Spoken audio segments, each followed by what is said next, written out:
In 2016 and 2017, YouTube was hit with a major epidemic, the adpocalypse. YouTube came under fire for offensive content involving ISIS, rape, and suicide. As a result, advertisers pulled out and YouTube's bottom line was severely crippled. This forced them to demonetize any content that could be deemed as offensive. Thousands of content creators were affected by this change, as many of them rely on the platform as their sole source of income. One of these creators was a woman named Nasim Aghdam, and she wasn't just frustrated with YouTube demonetizing her videos, she was out for blood. Nasim Aghdam was a vegan bodybuilder and activist. Her channel had around 8,300 subscribers. Her content was mainly focused on animal rights, and she also had some exercise videos. Some of her videos were in English and some were in different languages. They were weird and creepy, and she always had this dead-eye look that would stare into your soul, I shit you not.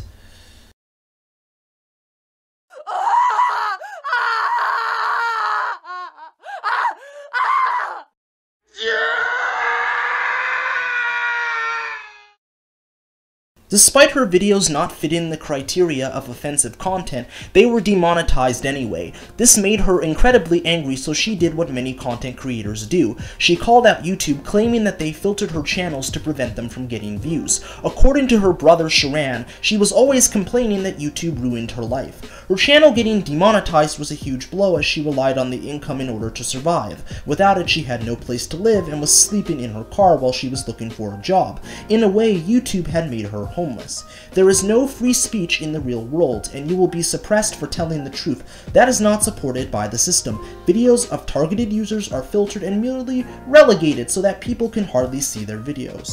She was planning the shooting for 2 months. On January 16, 2018, she bought a Smith & Wesson 9mm handgun from a gun dealer in her hometown of San Diego, California.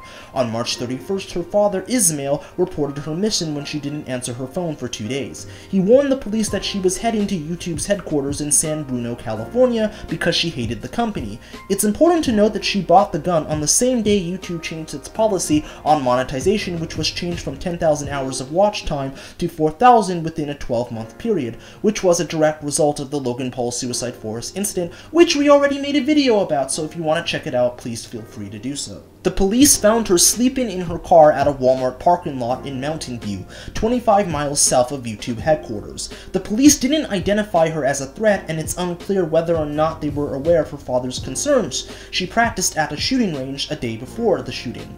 On April 3rd at around 12:46 p.m. Pacific time, Nasim went inside YouTube's headquarters where she opened fire, injuring 4 people before taking her own life. Initially, the shooting was described as a domestic dispute between a scorned lover and her boyfriend. The building was evacuated and the public were advised to keep out of the area. A few hours later, Nasim was identified as the shooter. A woman committing an active shooting is incredibly rare. According to a 2014 FBI study, women perpetuated only 6 of the 160 active shooter incidents in the US between 2000 and 2013.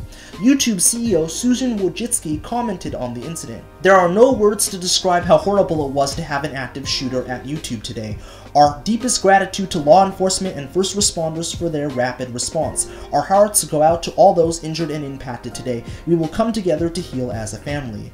I guess despite what took place, this could be the end for the YouTube adpocalypse. As much as we would like this to be true, it's probably not going to happen. YouTube will continue to crack down on content that they deem to be offensive and controversial.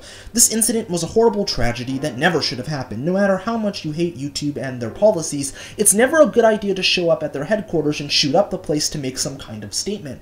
As content creators, there are healthier ways to express our distaste.